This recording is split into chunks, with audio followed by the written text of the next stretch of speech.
What's up mga kalibod?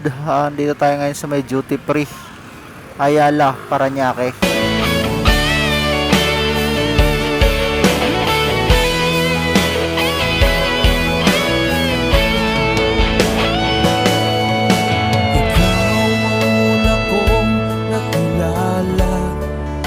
So mga kalibod, bagong lugar na naman yung narating natin. Ngayon lang ako nakarating dito sa lugar na to. At ikaw rin ang una kong minahal.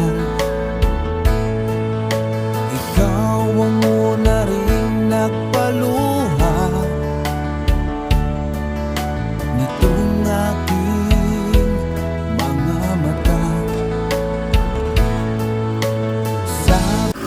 Grabe talagang init sa panahon na to. Tirik na tirik yung araw, sobrang init. Pero okay lang dahil ito naman talaga yung hanap buhay natin. Go lang ng go.